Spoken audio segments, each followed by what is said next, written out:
Hello and welcome to SLP Full Disclosure. I am your host, Jennifer Martin, and joining me is my uniform-wearing partner in crime, Jonathan Carey. Hello. Why uniform wearing? Because for those that don't know or can't see you, this is your standard issue uniform. You wear this shirt. You love, I mean, do you have it in like 20 colors? Me in a pattern, you know? I know, I haven't seen it in a while. And I was like, how many colors do you have this shirt in? Just one. No, you do not. I've seen it in other colors. Don't you have a green one? Oh, you're talking about the style of shirt. Yes. Okay. 3 colors. Okay. So, find something I like, I stick with it. It's actually, this is a different brand than the other two. The other two I like better. So, okay. this is like the end of the rotation, and this is like, I don't like the fit as much. So, yeah. Well, I like that you're changing things up. This keeps your brain fresh, like a new brand. Or I could just go new style. Steve Jobs route and black turtleneck. You could. Yes. Or I've been watching this other, the Theranos, the Elizabeth Holmes, and she modeled her look after Steve Jobs because she felt like he looked very powerful. Yeah, and so the best thing I love about her is how she changed her voice. That is crazy. Yes. As a speech pathologist, I find that fascinating because I'm like, that takes commitment. I mean, you have to commit to that. Think about how many times you begin to speak to remind yourself that you have to use that. Yeah. That volume or tone. Maybe one day you'll get to hear my real voice, Does it sound like helium? Yeah, it's like the complete opposite side of the spectrum. So overcompensated. Well, everybody, I'm like, you're doing a number on your vocal cords if you actually are doing that, because you have to like stretch them out to make your voice deeper or higher. I'll take your word for it. If you were an SLP, you would know this. And I know you think you're an honorary. I'm just trying to act like I don't know, so you seem smarter, since you're the host and everything. I love this system we have. Thank you. Yeah, and you get so many compliments on your voice. Could you imagine if it was found out that you were faking this whole time? Yeah, it'd be like the biggest ruse of all time. So we'd be canceled. I mean, it would be cancel culture. I think we'll get canceled sooner than that for another reason. We'll do something else to get canceled before that. If Much more egregious. If people got the bloopers of this podcast, we would have been canceled a long time ago. Oh my gosh. How many times, if I had a dollar for every time I said, "You're not recording, are you?" So if I'm ever going to run for politics, I have to pay. Jonathan is going to be, I would say you'd be wealthy, but I don't have enough money to pay you vice president to be wealthy. Vice president. Then I'll get all the special interest to pay me. So you're just kind of like a puppet. Sounds like you thought this through. So yeah, I'm here for it. So, well, I am very excited we have something a little bit different today. Usually it's just me and the guests, but it's me and 2 guests. So, and they did a great job of, sometimes with 2, you never know who's on first, but no, not with these 2. They understood the assignment. They got it. They're good together. So let me tell you a little bit about our guests, plural. First up is Danielle Stoller, and she's a neurophysical therapist who helps stroke and brain injury survivors improve their lives through a holistic rehab approach. And Marabeth Quin uses the experiences and insights she has gained from her daughter's stroke recovery to improve therapists' understanding of the mental and emotional aspects of play at the recovery process. Together, they co-founded Expanded Practice, which teaches physical, occupational, and speech therapists to start utilizing the power of positive mindsets and expectations in the recovery process so they can connect with their patients on a more significant level and help them reach greater recovery potentials. Expanded Practice is passionate about improving the rehab experience for patients and therapists so both thrive and achieve the highest possible outcome. So we are thrilled to welcome Danielle and Marabeth.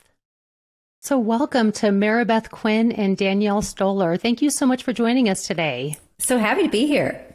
Yeah, thanks for having us. Yeah, it's fun to have two people. Usually it's just me with one person. So it's like, okay, we're going to have to figure out who's on first. That's right. So maybe we can step all over each other. Yes, exactly. Well, and I know you all have probably worked together long enough that you're have a better, well-oiled machine. Yeah. So yeah, a good system in place. And but yeah, before we get into that and talk more about just how you all know each other, I always love to start with just having you all tell me about your professional journey, because so many times I don't even know and I learn so much. So tell us, and maybe Marabeth or Danielle, whomever wants to start, but just tell us a little bit about your professional journey and how you ended up where you are now. Yeah, I'm happy to start. I have been a physical therapist for 21 years. And I started my career in outpatient orthopedics and found out very quickly that that was not a match. So I transitioned to outpatient neuro. And over the years, I became more and more specialized. And over the last 10 years, I have treated predominantly stroke patients. And I always worked in an outpatient setting with just a sprinkling of acute care and inpatient rehab thrown in there, but primarily outpatient. And they were facilities that were affiliated with hospital systems. But then in 2019, I transitioned out of the hospital system, and I now have a cash-based private practice treating stroke patients. And I guess I can just jump in. I am actually, by trade, I've always been in the arts, and I'm an artist, a painter. And in the past, I've done a lot of, we live in Nashville, Tennessee, and I've done a lot of work in the studios, just doing vocals. I had about a 30-year career doing that. So I've done a little bit of everything. But Danielle and I met in 2012 because my daughter had a stroke. And so that's where our connection begins. Yeah, and that's, I mean, it's such an incredible story because it's interesting as well, because this is a podcast that primarily speech pathologists listen to, and but there's definitely going to be a lot of connections between what you all have created and our speech pathologists that are listening. So, so just to kind of dig into that a little bit more, did you and how old was your daughter when she had her stroke, Marabeth? She was just weeks away from being 19. She was in her first year in college in Chicago. Wow, that's It was something. It was, she was perfectly healthy up till that time. And she had, they later discovered she had a spontaneous tear in her carotid. And they don't really know why those occur many times. And it was a big one. It was pretty massive. And it left her with no movement on her right side, and sort of the epicenter of the stroke was actually her language center. So all of her language was gone. She couldn't understand anything. She couldn't speak. It was that sort of odd thing where she could tell time, but she couldn't tell you the time. And she couldn't process any of the language that had to do with the numbers or anything like that. So she had some visual deficits too, but by far the language was the most debilitating, for sure. And so she's been in recovery for the last 10 years. Wow. Still Gaining great grounds. But that is how Danielle and I met in 2012, because we were seeking outpatient therapy and came across her path, and they just made an instant connection. Like, one of the first things I noticed about Danielle was how it seemed like so many people, even if they knew that Sophie, that's my daughter's name, even though they knew she had a language disorder, they didn't know how to stop trying to get her to talk, or how to relay something without using language. And what I noticed about Danielle is that she, from the very start, communicated so well with her and used very little language. And their connection was really strong. And so I was just very taken with that. And of course, incredibly grateful and appreciative that somebody was reaching her in that way. And so I think our kinship about how the brain heals and how to really connect with people and help them meet their goals, that's where that started. Yeah. All those years ago. And it's just, and it's, thinking about 19-year-old having a stroke and how that would be so challenging, because when you look at this young, vibrant person, and I'm sure, Danielle, you don't see a lot of 19-year-olds in your practice, or didn't, at that time. It's usually, older people we're seeing. So that would be so challenging. So my heart goes out to her and to you as her mom during that time. That would be really probably many, a lot of challenges that came from there, I'm sure. Yeah. And so it's a huge learning curve for sure. Oh, I bet. Yeah. It's especially, I always say life is what happens when you're making plans. That was not part of the plan, was it? No, not at all. So didn't know a thing about it. Yeah. And so you just happened to find Danielle because you had seen that she worked with people that had stroke. Is that, and then connected with her that way? It was one of those serendipitous things where the rehab hospital we were at in Chicago, when we were leaving, the OT that was seeing Sophie said, I want you to try this device, which she wound up not using eventually. But she was like, there's one person in Nashville that uses it, go to her. And so we got her name, and she is actually the one that thankfully said, this is the PT you need to see. And they really worked heavily together. They did a lot of co-treating and conferring with one another, and actually with her speech therapist too. There was a lot of communication going on between the three of them for about the first 5 years of Sophie's recovery. And it was absolutely, I don't know what planets aligned for us to have such good luck with that, but we really did. We're so grateful to them. Yeah, it is. I love when life works out that way, and it's just, it creates a path for you. So they're working together. And then at what point, so Danielle, you're working with a 19-year-old that just had a stroke and trying to physically get her stronger. At what point do you all decide, because you do have this business together now, which we'll talk more about, but called Expanded Practice. And, we'll get into what makes it unique and what you all do. But how did that relationship grow into, let's do this business together? Yeah, that's one of my favorite things to talk about. First of all, unfortunately, there are a lot of younger people having strokes. And so having a 19-year-old with a stroke wasn't that unusual. Oh, wow. Okay. I didn't know that. But what was unusual was the way Marabeth interacted with her. And it was something that caught my attention right away, that she had this palpable feeling of optimism, of well-being, of certainty. She dealt with Sophie's deficits better than most medical professionals. And it was just a really influential state of being. And when I met them, Marabeth is saying all of these wonderful things, and I'm so happy that it came across that way, because when they crossed my path, I was actually on the verge of quitting my job. I felt burned out. I was looking to see what else could I do with my degree.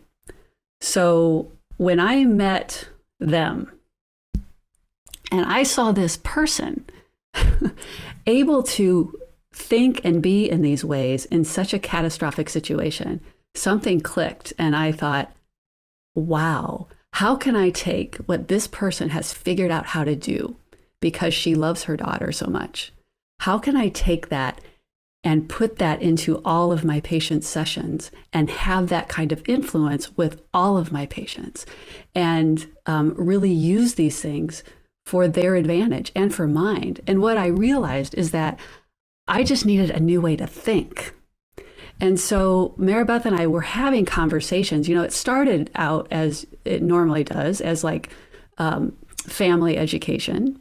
And then she would make these comments about the brain and what she was noticing at home. And it just intrigued me. So we started having deeper discussions.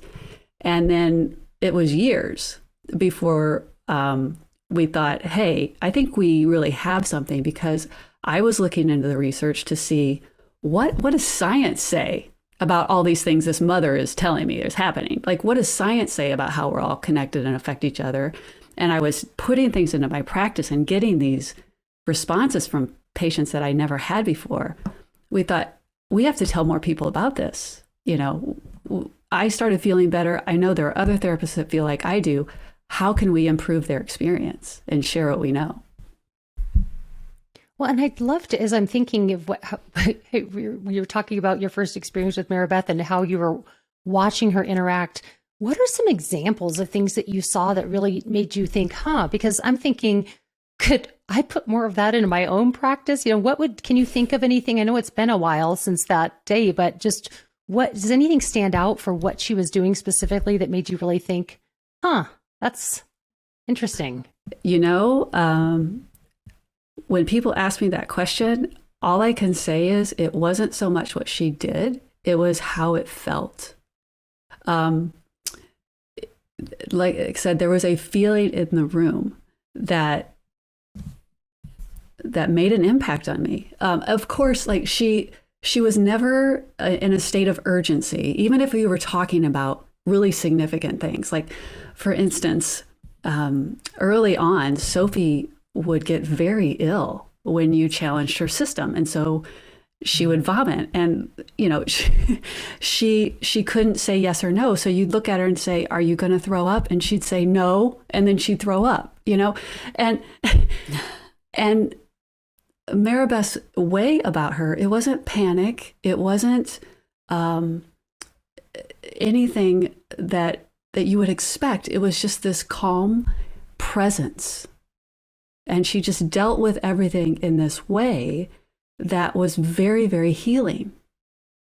And she seemed to take in what I said. You know, she was open and clear, so she could make good decisions. And the more I was around her, the more I thought, this is how I want to be for my patients. And almost like thinking like an opposite of that would have been somebody in that situation that would have felt very, oh gosh, I can't believe this happened. We got to, kind of, or when working with you, it's okay, what do we need to do next? Okay, I want to get to this stage. Tell me what we need to do. Much more just task oriented versus letting Sophie have that time that she needed to accomplish the next step. Would you say that, is that accurate? Yes, I would say that I remember having responses during that time. Just, let me put this in. I'm not like this extraordinary person. It was a decision. I was very clear when this happened to her that whereas you normally have maybe thousands of choices about how to react to something, I had two. And one of them was to be what you just described, about just filled with urgency and fear and grief. But there was something about looking in her face, and you see your kid, you see your daughter, and it was so clear that this was going to be the hardest thing she'd ever done, and that I loved her. Like, I don't know, there was something very singular about it. Like, what is most important here? Okay, well, there's too many things happening around me. I'm just going to focus on this one thing. And that is, I need to be calm for her. I need to let her know it's all going to be okay, and that she's going to do this. She can do this. And there was something, when it was most urgent in our lives was when I got the calmest. And it took a lot of practice, but it is a way of thinking. It's not like I had this magical gift or was, that it came natural. It was more that it was something that I realized worked, and it was what I wanted to be for her. And then I practiced. And, you know, the more research we read just about how our brains make meaning out of things, and we tell stories about what things mean and what's happening, and that you can actually work with those stories, then it starts to make sense. You know, that what I was doing was I was picking a story about her future and about how she was going to do that not only supported her, but it helped me keep being there for her in the best possible way that I could. And I just held to that story, and I didn't listen to anything else, whether they were a doctor or, you know, and, you know, so we've just sort of come up with this, a way of looking at this with therapists. You know, the thing that I've realized, this is how it came around to being about therapists, is what I realized is that Sophie spent more time with her therapists than she did with any other medical professional, hands down, like exponentially more time with therapists. So they had time on their side. They had a relationship with her. Like, that is an intimate job, getting in there and trying to help somebody put their life back together and their body back together. They had her trust. She also saw them to be the experts. So whatever they said really sparked her belief and her trust in them. They had all these things that were highly influential. And I saw a lot of therapists that, as diligent as they were, they didn't seem to be aware that they had these things at their disposal. And so we just started envisioning what does it look like when we could really train therapists to see not only do they have their clinical skills, but they have these human interaction skills and all these things like time and trust and relationship on their side that they can use to really positively affect a healing journey. Well, and you said that so beautifully.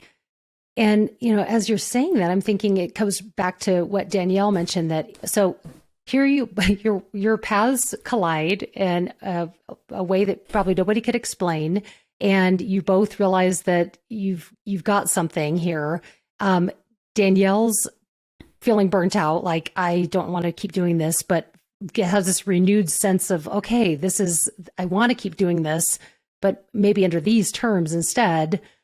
And so you all form Expanded Practice. And tell us a little bit about, you know, what's the premise of this practice? What's the idea behind it? And then really just what disciplines would benefit from this, and who should learn more about this? Well, what we do is we teach therapists a system, a thinking process that really makes them master communicators, so they can navigate all the emotional and psychological elements of rehab that are there in every single session.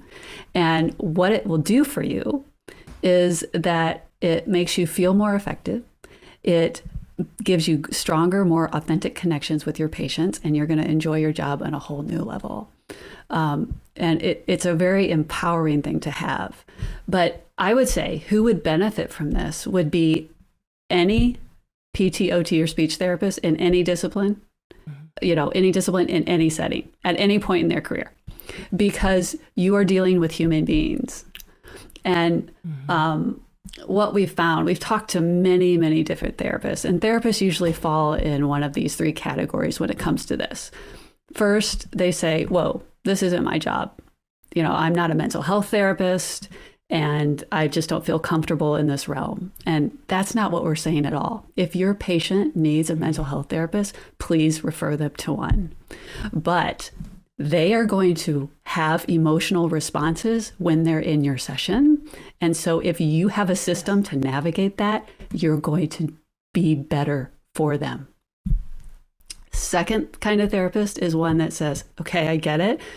I'm gonna do these things, but then they spend all kinds of time trying to fix their patients' problems, and they kind of abandon the PT, OT, or speech things.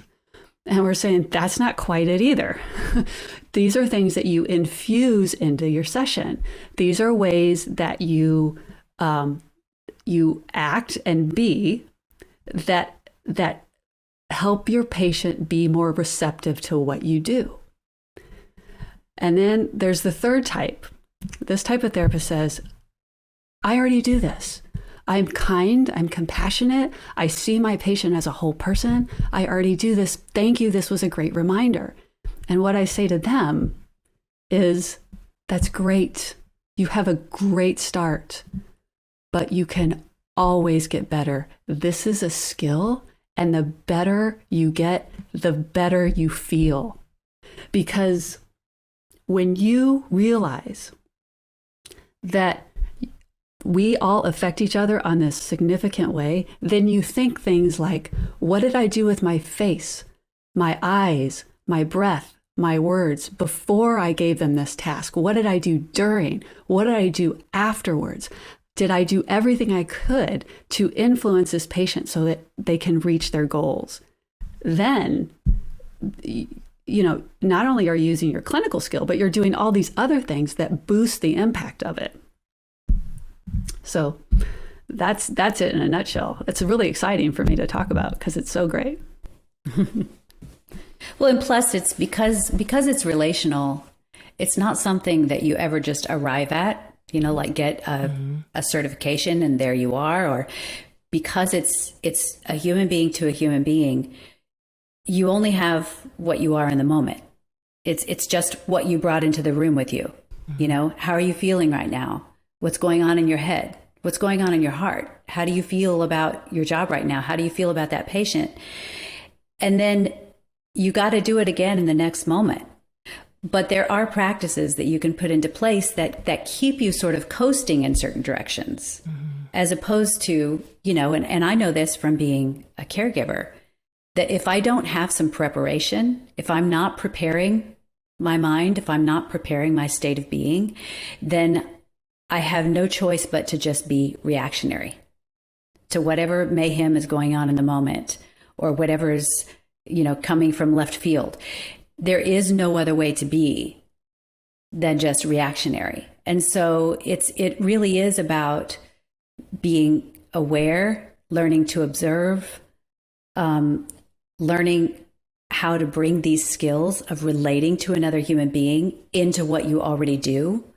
Because you're not setting aside time to do this. You're learning how to fold them in with everything that you're doing, every way that you touch them, how you look at them, what is your voice sound like? All of these things are actually communicating. I mean, there's some research that says up to 93% of our communication is nonverbal, and that's a shockingly high number when you think how I think most of us probably assume that most of our communication is what we're saying verbally, and it's actually the opposite. And so when I learned that, I was thinking, wow, so do I really know what I'm communicating? Do I know what's in there? Do I know how to work with it? And that's really what all of this is about, is just gaining an awareness in this thing that is already existing in your practice. These dynamics are going on all the time. And now this just gives therapists a way to actually feel like, okay, I know where I'm at in this, and I don't have to be worried about what's coming around the pike. I have a system in place for knowing how to deal with these big emotional and mental obstacles. Yeah. And as you're talking, I'm thinking, here we are, you all made such a great point, and it's just such a good reminder that whether you're working in a hospital or a rehab facility or outpatient or a school, oftentimes we are seeing whomever we're working with is at their most vulnerable.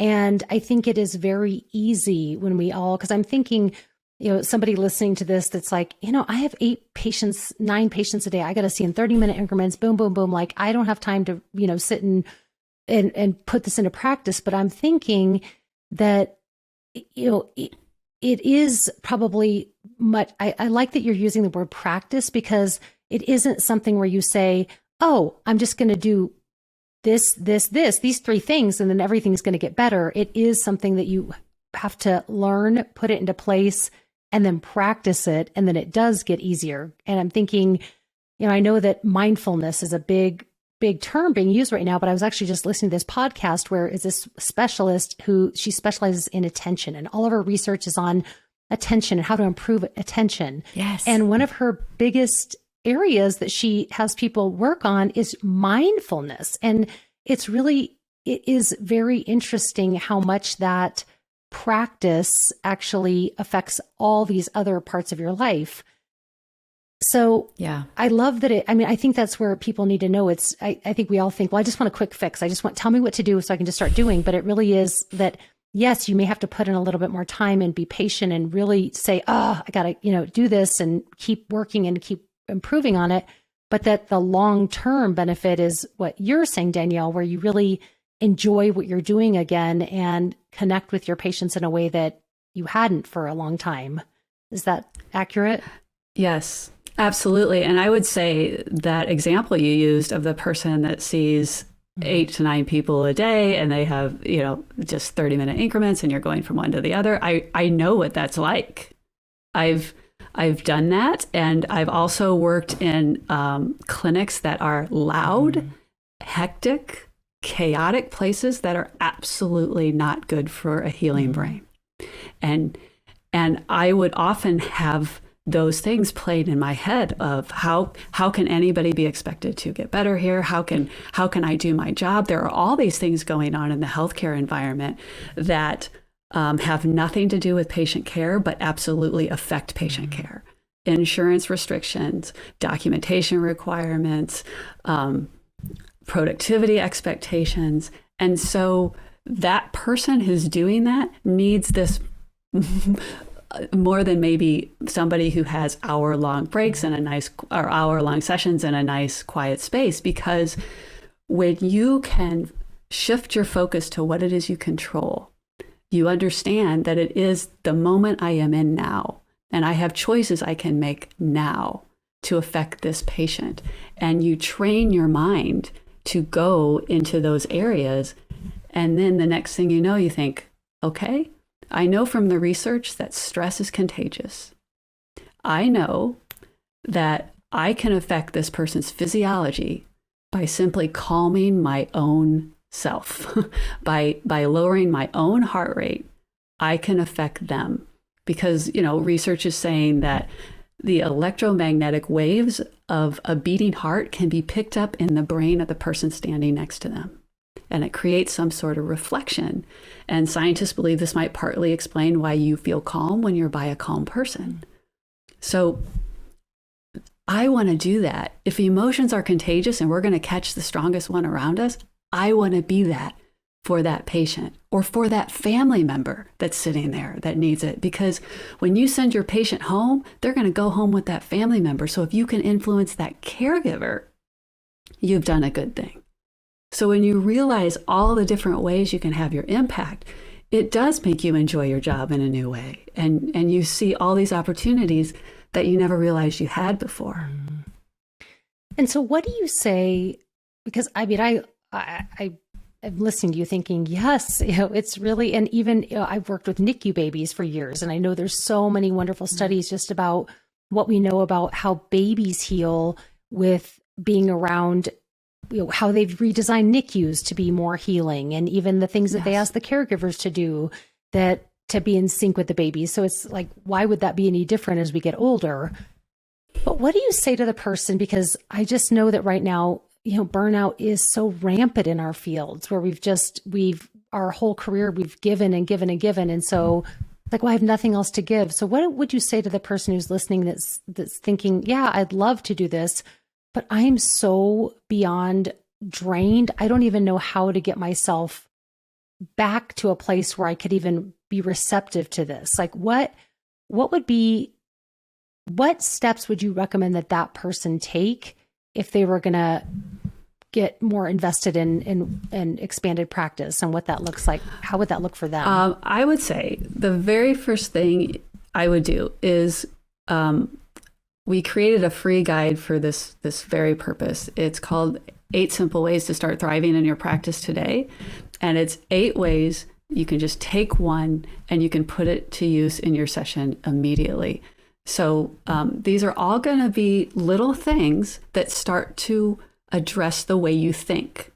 You know, burnout is emotional exhaustion. It's low personal accomplishment and depersonalization. And so you have to start with the connection. Connection is where the thriving will be. And so one of the things that you can do, that I do, and this isn't even on the guide. So there are 8 there and there's 9. Here's the 9th. Here's a bonus.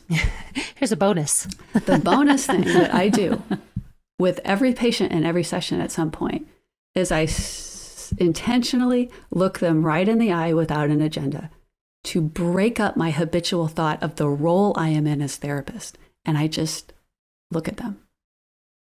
And it's amazing, you know, because I notice the color of their eye in a different way, or I notice the shape of their face, or I can kind of see what they might have looked like when they were young. And it just kind of, it endears them to me. And 99% of the time, they can feel it because something happens in their eye and it glimmers, and they often smile or they soften. And those are the moments when I feel like I thought I would feel when I became a therapist, you know? And you start building on those and you realize, like, oh, if I say this statement, you know, if I simply tell them, you're ready for this, that helps them. So you start layering these things, and the next thing you know, you have a different presence about you, and you're having different conversations, and you don't feel as burned out. All the stuff's still there. All of the paperwork, all the productivity, it's all still there. It hasn't gone anywhere. And maybe you do need to get a different job. That could be. But when you're clear, then you make those decisions with eyes open rather than reacting and taking the same thought processes with you to the very next job. Well, and all the coping strategies are really just a Band-Aid. I mean, like Danielle was saying, your workload is probably not going to change, right? And so that is the system you work with. And I think most of us, when we're in a situation that feels overwhelming, that feels demanding, that feels urgent sometimes, we honestly have thoughts that we can't feel better until we can change the system. Even though we know we really can't change the system. Like this is how it operates. And so really your only choice is to change the way that you operate in it and come into that present moment. And those moments that Danielle was talking about, where she actually breaks up her habitual thought and she does something different and connects with the person and sees something change in them. I can personally attest to having watched somebody in a monumental recovery effort for 10 years, those moments are it. That is when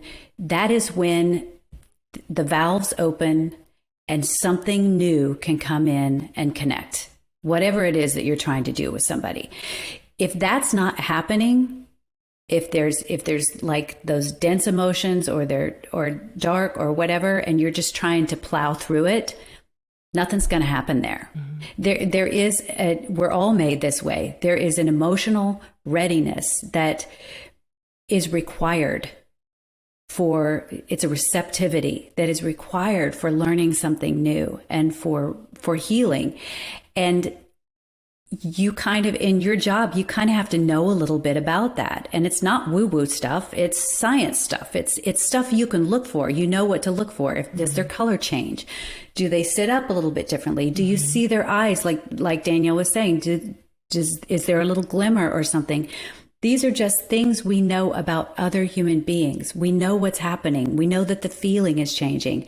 And when that's happening, you're on it. And everything is saying, okay, keep going down this path. So you start to get these intuitive knowings about where to go and when to say this and what to say. And even though you're still working in the same system, your career starts to feel very different because you're staying in the moment and you're connecting to that one person that's right in front of you for some reason.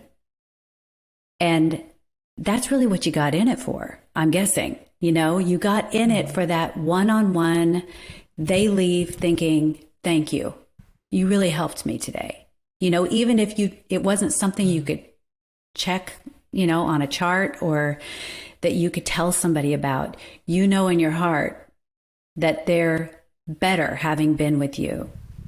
And that's, I think, very often missing when the schedule is so demanding and hectic, and that's all you can see. That gets pushed to the wayside like it's expendable, but it's not expendable. You'll burn out really quickly without that element. And so that's what we've been so sort of amazed, because we didn't start out with this program going, we're going to combat burnout. We didn't even have that thought in our heads, but the people that went through it kept coming back to us and saying, I can't believe how my burnout has gone down. I can't believe how my resilience is up. I can't believe how I'm getting excited again about my career. So it was kind of a shocker to us, but it makes sense when you really look at how we all work.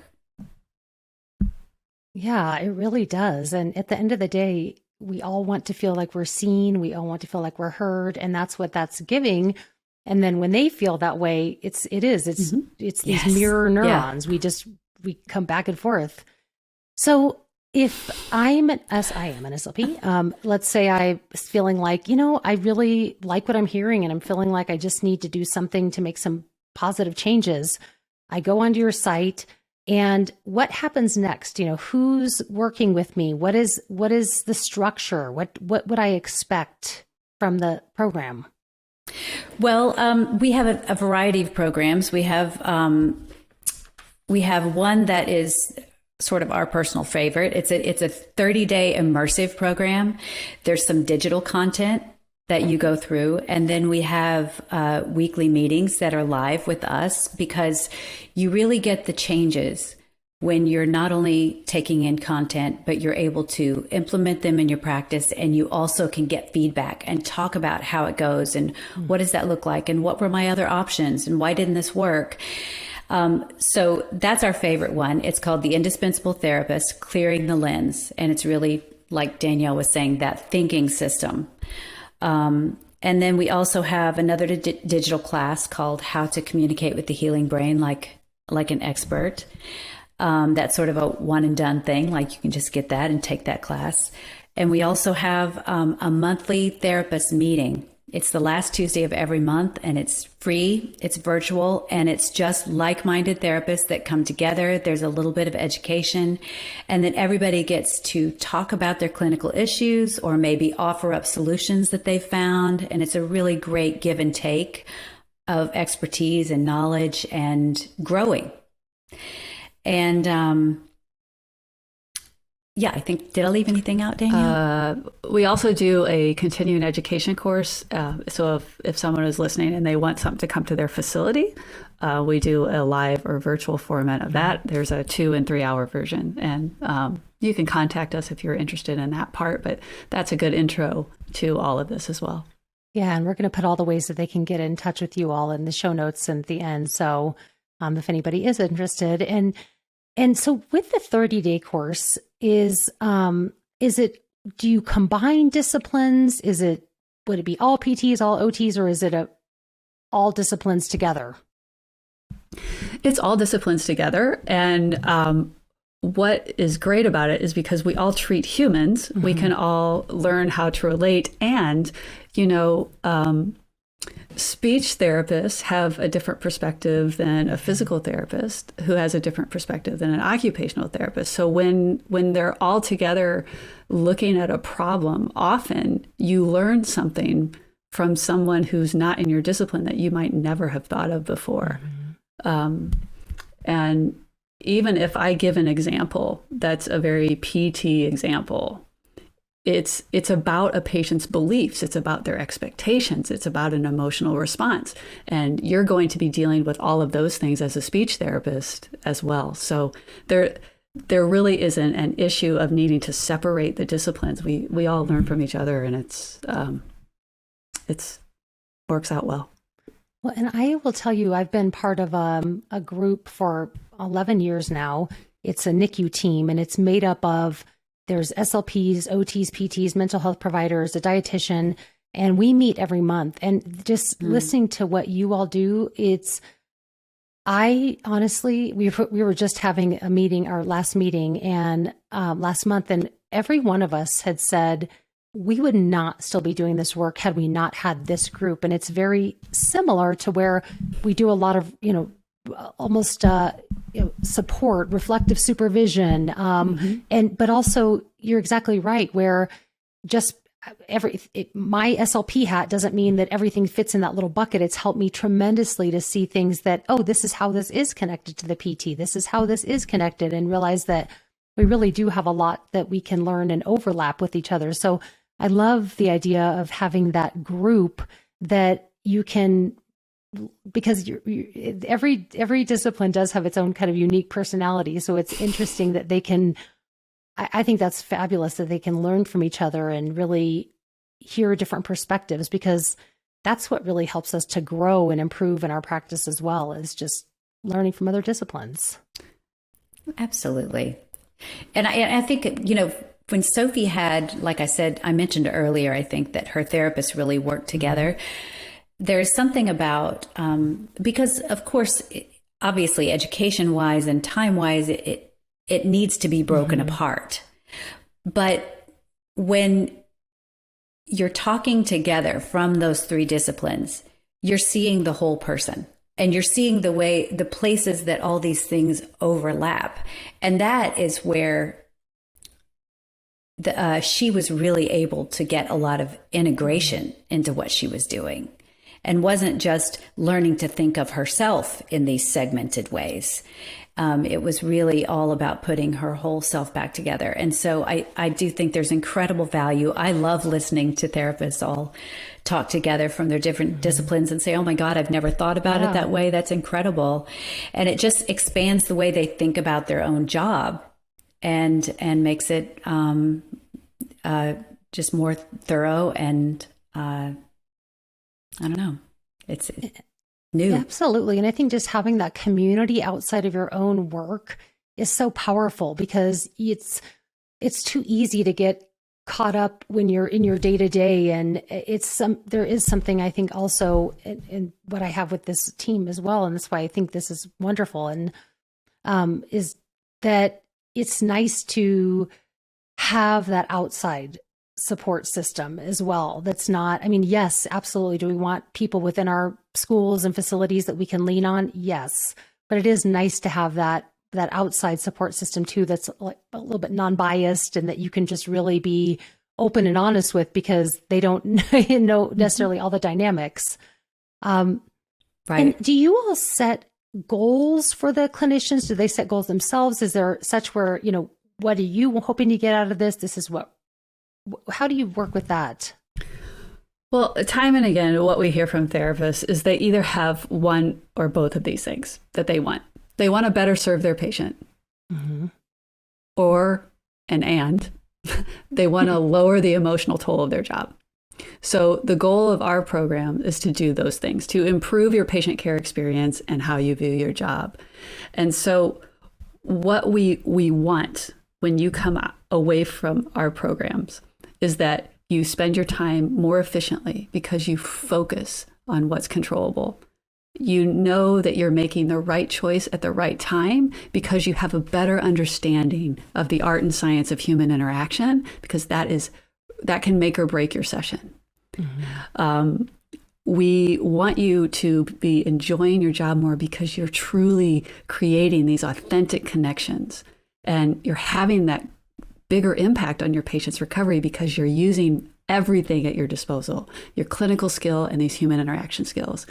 And the amazing byproduct is that it's going to create a ripple effect of positive change in your life, because you cannot do these things in one area, especially at work, where you spend a great deal of your time and have it not affect another area. So, and often what we find from therapists is they really become leaders of change, of positive development in their workplace, because people start to notice, because they're the ones that can work with the difficult patient, because they're looking at them through a different lens. there are fewer patient refusals because they don't get as rattled, and you start to stand out from the crowd a little bit because of these things that like I said, boost your technical skills, because you can be the most technically skilled therapist in the world, but if you can't get that patient to trust you, it won't be effective, right? Yeah, and I'm thinking too, is many of the places I've worked, it is very easy to get into that group think mentality, and it's almost easier for it to go down a negative road of this is bad, and then it is interesting because I'm thinking of people as you're talking that, gosh, this person was that anchor and that calm where there was something where you thought, that looks much more pleasant than this over here. And so I think you're right that it is contagious. And so even making that change, it could also just create a systems change within a facility or a school.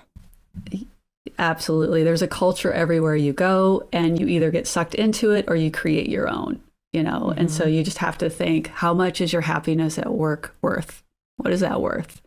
And for me, I was on the extreme end where I was thinking, this is not what I thought it was going to be. I have to find something else. And I've totally moved to the other side of, wow, now do I have bad days? Of course. I have bad days. I have frustrating days. But my overall sense is I have one of the greatest jobs there is. I can do things that not many people can. And this is a great use of my life. And when you feel that way inside, other people sense it, and the demand for your services goes up. You really do have a better experience day in and day out. Yeah, I imagine. I mean, because you're right. We spend more time at work oftentimes than we do at home. And so why not have that be a better experience where you don't feel like you feel better about what you're doing. You're able to feel more productive, but the people you're working with get that too. And then you see better outcomes. So and then by seeing better outcomes, it also helps combat that burnout, because oftentimes we feel burnt out because I keep doing this and nobody's getting better. And I'm not, what good am I here for? Why did I even doing this? Why am I showing up? So it is very cyclical, right? In a positive way. Yes. Yeah. Yeah. Yes. It feeds itself. Which is great. And just quickly, is there, I know you mentioned some different research. Is there someone in particular or research in particular that if somebody was interested in learning more, they could go to, or is this something you cover when you're working with a group? Well, anytime we present, anytime that you interact with us, we will be telling you some science along with whatever we're telling you. So we do that. And the science comes from all over: neuroscience, psychology, education, social science, medical, all of this stuff. I would say if you want to read some interesting things, there's a book called How Healing Works by Wayne Jonas. It's very good. The placebo literature will blow your mind on how what we believe affects our bodies. There's someone named, I hope I say her name right, it's Aaliyah Crum. She's done a lot of work on similar things like the patient-provider relationships and how they impact health outcomes. And of course, mindset, Carol Dweck is a big one, so Angela Duckworth with the grit stuff. Those are all good places to start. But there's so much that what we do, and I just did this for myself, and I found it so helpful, was we take these things that are out there and we say, okay, this is great. How does that apply in a therapy world? What can we do in a therapy session that takes this concept that someone maybe applied in education? How do we do that when our patient is trying to learn something new? What can we do? So that's really what our programs do in regard to research and techniques. Yeah, and I imagine too that how could this not carry over into other parts of your life? Because once you know this and you're practicing, it's not like, well, once I walk out the door from work, I'm done. I mean, I imagine this with friendships and family and just being more, and for yourself. It just, I can't imagine you wouldn't see across the board changes once you really start doing this. Yeah. Yes. And we've actually had people come back to us and say the most extraordinary things. Like we had one therapist come back and say, I was honestly thinking, how can I exit this career? Because I want to be a mom and I can't do that. Like I will have nothing left for my kids if I go ahead and go down that path, if I keep doing this job. And after she went through our program, she was like, I think I actually have a context now. I can figure out how to do this.